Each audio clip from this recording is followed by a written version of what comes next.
जय Hind friends. Sir सीखने की कोई उम्र नहीं होती सर, जिस दिन आप डिसाइड कर लोगे उसी दिन सीखोगे आप। इब्राहिम बड़ा फेमस बादशाह हुआ, मुस्लिम बादशाह इब्राहिम। तो जो भी उसके दरबार में आता था वो सर झुकाता था। तो उसके वजीर ने एक बार कहा कि सरकार आप सबके सामने सर क्यों झुकाते हैं, आप बादशाह हैं सरकार।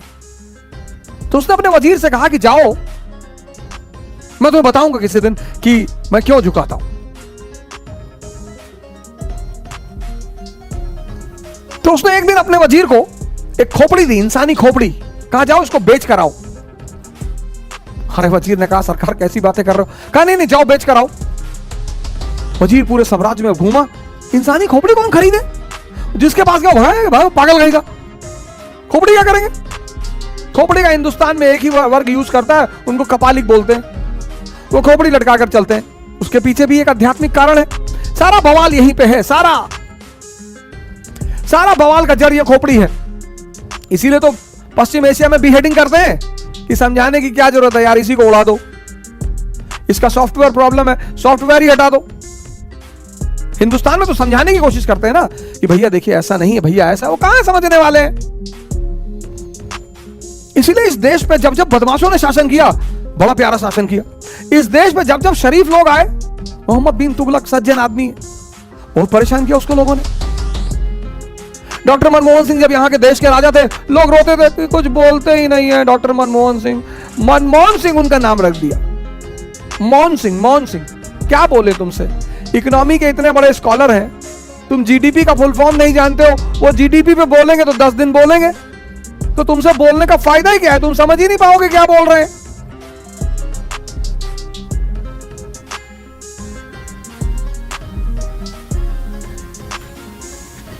नेहरू को समझने के लिए उसकी पॉलिसी पढ़नी पड़ेगी ना, non aligned movement, tribal policy of Nehru, Kashmir पढ़ना पड़ेगा ना सब।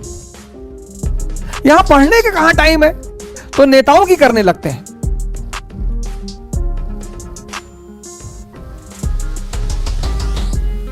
इस देश की जो नेशनल हॉबी है, नेशनल, और किसी को किसी के बारे में बता दो,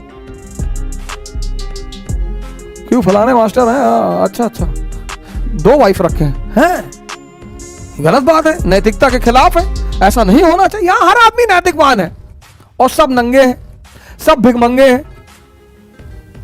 इस देश के लोगों को हर व्यक्ति के बारे में वो चीजें पता है जो वो लोग कहते हैं आगे, अरे हम सब जानते हैं इनके बारे में, इनका घर का ये चप्पा जानते हैं, तो क्या बिगाड़ लिए जानकर।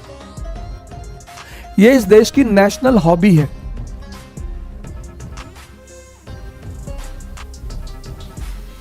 यहां दूसरे की पैंट फटी हो ना तो बड़ा मजा आता है, अपनी चाहे गाय भी हो, अपनी चाहे पैंट ही ना हो, नंगे घूम रहे हैं।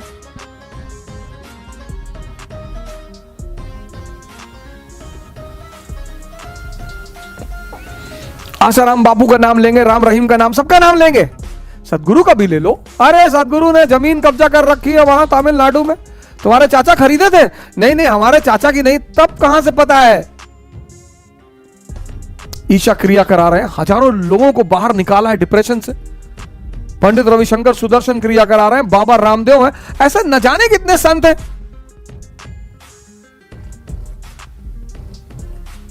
इस देश के लोगों को अपनी संस्कृति का मजाक उड़ाने में अब सभी योगा करना चाहते हैं।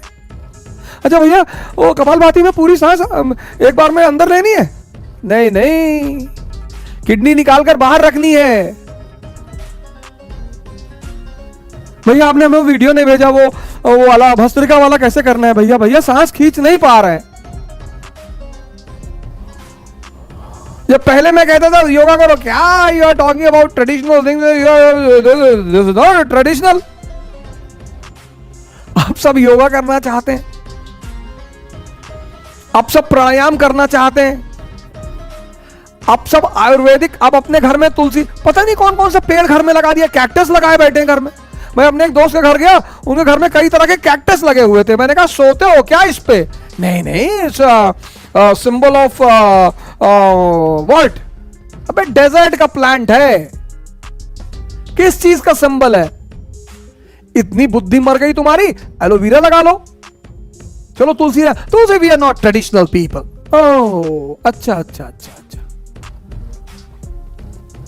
जब घरों में लोग कैक्टस लगाने लगे, इतना प्यारा पौधा है तुलसी,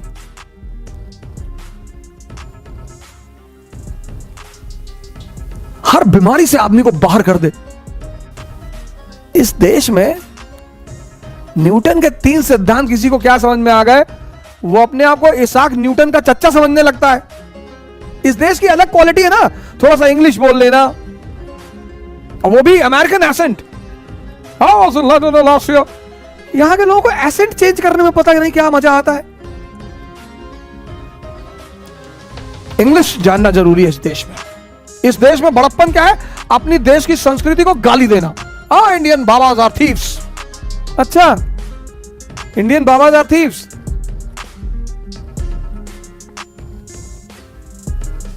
अभी भगाए जाओगे ना पूरी दुनिया में, तो यहीं आओगे वापस।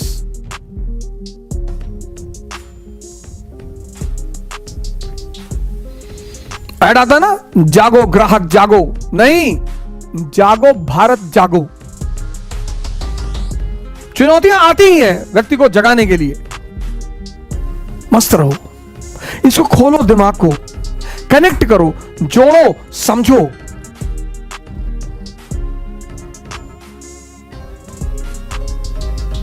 कोशिश करो, युद्ध करो। क्या बुराई करते हो किसी की? क्यों गाली देते हो किसी को?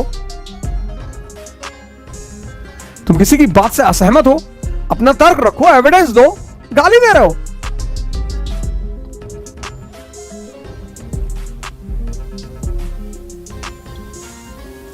पॉजिटिविटी फैलाओ। कैसे फैलाएंगे? सीखा तो है नहीं। 1 अरब 30 करोड़ का देश जिसमें युवा जनसंख्या सबसे ज्यादा है, वो पॉजिटिविटी के लिए परेशान है। लानत है ऐसे युवाओं पर। च्वांगसू बहुत बड़ा संत हुआ चाइना का। च्वांगसू, चाइना छोटे छोटे राज्यों में बटा हुआ था उस वक्त। तो एक राज्य दूसरे राज्य पर, च्वांगसू जिस राज्य में था वो छोटा सा राज्य था, तो उसके बगल वाला जो बड़ा राज्य था, बड़ा ताकतवर राज्य था, जो इसके राज्य का मित्र था, उसने, च्वांगसू बहुत बड़ा संत हुआ चाइना का। च्वांगसू, चाइना छोटे छोटे राज्यों में बटा हुआ था उस वक्त। तो एक राज्य दूसरे राज्य पर, च्वांगसू जिस राज्य में था वो छोटा सा राज्य था, तो उसके बगल वाला जो बड़ा राज्य था, बड़ा ताकतवर राज्य था, जो इसके राज्य का मित्र था, उसने पता नहीं किसी बात पे नाराजगी हुई और उस ताकतवर राज्य ने च्वांगसू के राज्य पर हमला कर दिया। अब राजा को तो पता था कि यार हम तो गए, छोटा सा राज्य। अब 1856 में झांसी रानी लक्ष्मीबाई कि हम क्यों इतना महिमा मंडन करते हैं, छोटा सा बिंदी भर का राज्य, बिंदी भर का, जिन अंग्रेजों की सत्ता पूरे भारत में स्थापित हो चुकी है, वो उनसे लड़ रही है। क्या हिम्मत रही होगी, क्या निश्चित तौर पर वो महिला उतार रही होगी। 1856-57 जब भारत पर, पूरे भारत पर लगभग कब्जा, पूरा भारत पर कब्जा, पंजाब 1848, 1765 बंगाल, 1799 मैसूर, 1817 मराठा, 1843 सिंध, 1848 पंजाब, 1856 अवध, पूरे भारत पर कब्जा। और वो छोटी सी झांसी की रानी लड़ रही है। वो दम है सर। ऐसे ही कुछ मसला था। एक झांसी जैसा स्टेट और एक ईस्ट इंडिया कंपनी जैसे स्टेट ने च्वांगसू के राज्य पर हमला कर दिया। च्वांगसू का जो राज्य का वजीर था वो च्वांगसू से बड़ा प्रभावित रहता था, कभी कभी मिलने आता था कि सरकार, राजा महाराजा भी साधु संगत में कभी कभी बैठते हैं, थोड़ा सा आनंद लेते हैं। तो वजीर ने राजा से कहा कि यार यहां एक संत रहता है, मैं जब भी फंसता हूं ना मैं उससे राय लेता हूं और आज तक राय गड़बड़ नहीं हुई। तो राजा ने कहा ले लो, अब तो मरना वैसे भी है, ले लो। वजीर आया च्वांगसू के पास, कहा यार ऐसी ऐसी बात है, अगला राज्य तो सुनने को तैयार नहीं, लड़ाई तो होगी और हम मरेंगे। च्वांगसू एक मंदिर में रहता था, तो उसने राजा से कहा कि सुनो, इस मंदिर का जो देवता है वो मुझसे बात करता है, कल आना और मुझसे वो रात में ही अकेले में बात करता है, कल आना, कल पूछ के बता दूंगा कि तुम्हारा क्या होगा। ठीक। दूसरे दिन वो वजीर आया मिलने, च्वांगसू ने कहा जाओ, विजय तुम्हारी ही होगी, और इस भगवान ने मुझसे आज तक जो जो कहा कभी कुछ टला नहीं, और अगर ये टल गया तो तुम मुझे सजाए मौत दे देना। राजा खड़ा, सेनापति खड़ा, वजीर खड़ा कि अच्छा भगवान ने कहा? बोले भगवान ने कहा। ये सब आ गए ताव में, इन्होंने पड़ोसी राज्य पर हमला कर दिया, हरा दिया। सर ये होती पॉजिटिविटी की ताकत। सर पॉजिटिविटी में ताकत है। तो राजा जब जीत कर लौट रहा था तो राजा ने अपने वजीर से कहा कि चलो यार च्वांगसू को थैंक यू तो बोल दें, कुछ तोहफा तो दे दें। वजीर ने कहा हाँ हाँ बिल्कुल यार चलते हैं। गया ये सब गए मिलने के लिए, वजीर, सेनापति, राजा सब गए मिलने।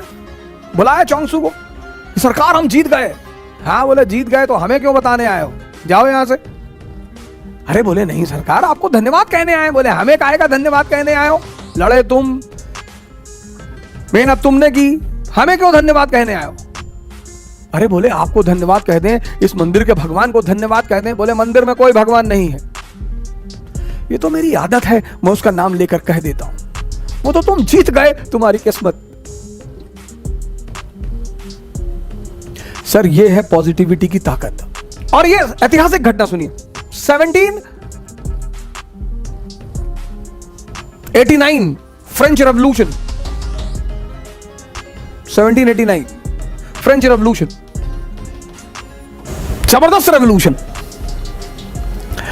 और 1781 financial bankruptcy, financial bankruptcy. Sir check करिएगा fact, 1799 French revolution, 1781 financial bankruptcy France. सोचिए सर, फाइनेंशियल बैंकरप्सी, बिना पैसे के आप घर नहीं चला सकते, राष्ट्र कैसे चलाएंगे। 1789 French revolution, political anarchy, economic anarchy. Austria declared war on France. सोचिए सिचुएशन देखिए, Austria declared war, Austria declared war on France. Austria ने फ्रांस पर हमला कर दिया। सिचुएशन देखिए सर, घर में आग लगी है, पड़ोसी ने हमला कर दिया। सर ये हमारे साथ भी हो सकता है सर। घर में आग लगी है सर, पैसा नहीं है, राजनीतिक अस्थिरता, लुई 16 को बंदी बना लिया गया सर। और उसी में एक आदमी को 1797 में आर्मी का कमांडर बनाया जाता है, commander in chief Napoleon. Army depressed, surrendered. Sir 3 general already resign कर चुके हैं सर, उसको कमांडर बना दिया जाता है ऐसी आर्मी का, कमांडर इन चीफ। आपकी तरह हमारी तरह मिडिल क्लास का आदमी, अपॉर्चुनिटी मिल गई। He goes to the army and he says to the army कि I am the son of God, blessed son of God, blessed। मैं भगवान का आशीर्वाद दिया हुआ बेटा हूं, मैं ना हारूंगा। बोला मैं हारने के लिए पैदा ही नहीं हुआ। आर्मी तो ताव में आ गई कि अरे ये भगवान का आशीर्वाद दिया हुआ बेटा है। और फिर एक तो उसने हिम्मत दी अपनी सिपाहियों को, और सपना दिखाया। उसने कहा ये Gujarat, Italy, land of prosperity, wealth, आओ मेरे साथ, ले चलूं। तुम खाने बगैर मर रहे हो ना, तुम्हारे पास खाना नहीं है ना, आओ आओ चलो। अरे सेना तो आ गई, ताव में कूद के इन लोगों ने ऑस्ट्रिया की गर्दन पकड़ ली, हरा दिया ऑस्ट्रिया को। ट्रीटी ऑफ कैंपो फोर्मियो 1797, पढ़ना सर आज विकिपीडिया में डालकर, सलाम करोगे नेपोलियन को सर। ये होती है पॉजिटिविटी। तुम कहते हो पॉजिटिविटी फैलाने से क्या होगा,